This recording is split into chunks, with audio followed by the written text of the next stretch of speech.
Hey, what's up guys? This is Vincent, and in this Lightroom Classic tutorial, I'm going to show you how to use the lens blur tool. So the lens blur panel is pretty new, and you can see there's an early access icon or notification here. So once you view this video, you may see this panel look a little bit different. So anyways, let's get started. So I'm going to apply a little bit more lens blur or bokeh the background a little bit more. Right now, looking at the image, it does look a little bit blurry already, but I'm going to make it more blurry. So I'm going to click on apply here, and what Lightroom Classic does is it applies a subject focus and automatically detects the subject in the image.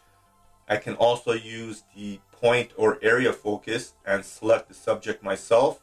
I can click here, or if I want to mess up this image and focus on this backpack in the background, I can click on there, and then Lightroom Classic will blur the foreground here.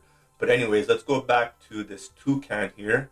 I'll just click on this, and with the blur amount slider, I can increase the blur in the background as well as on the foreground sometimes depending on where the subject is, or I can decrease the blur.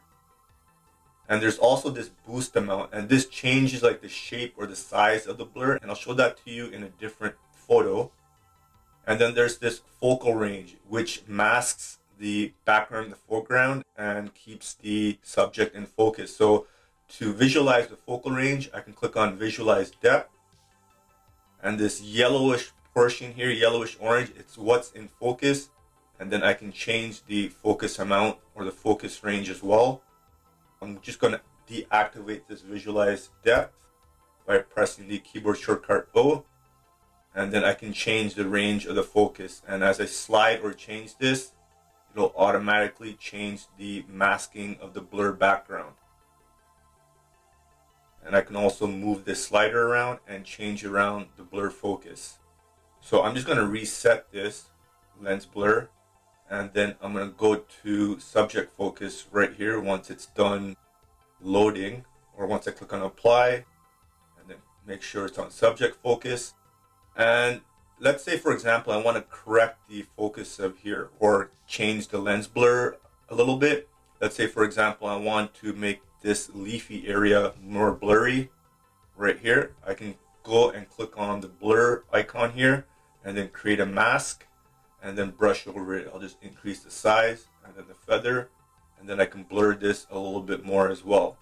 And then you can see if I want to blur a different area and then I want to use a different type of brush, I can click on this plus icon to create a new brush. And then there's this focus area. So for example, let's zoom in right here. You can see this basket here, right here. It's a little bit out of focus and I want to keep it in focus. So I'll just brush over this and try to clean up this image a little bit here. And that looks a little bit better. And you can see here, as well as this front tire, it's out of focus right here, so I can correct this. And actually I have auto mask on. I should have had it deactivated while I'm brushing over here. But for this area, I can keep auto mask on because I need more precision masking. And then I'll just put this in focus here. And that looks pretty good. I'll just zoom out. So now you can see the before and after, how the lens blur changes the image and makes it a little bit more aesthetic and puts more focus on the subject right here. Now going to this image of this orangutan I took in Indonesia and Sumatra, I'm going to apply a lens blur. This isn't the greatest image to show you the lens blur tool, but it's a great way to show you the different shapes. So I'm just going to crank this up and boost it, and notice the highlights right here and look at the shape.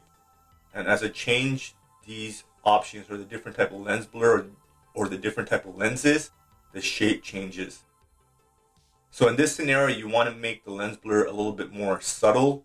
So I would decrease the boost and decrease the blur amount just to make the lens blur a little bit better. You do have to do some masking here because if you see, it didn't do a good job right here. So you have to be careful where you apply a lens blur. And besides that, that's all you need to know with the lens blur tool. Just remember that this tool is still being changed or updated. If you guys enjoyed this video, give it a like, subscribe, and check out my photography on Instagram. And as always, live easy, sleep breezy, and stay lovely.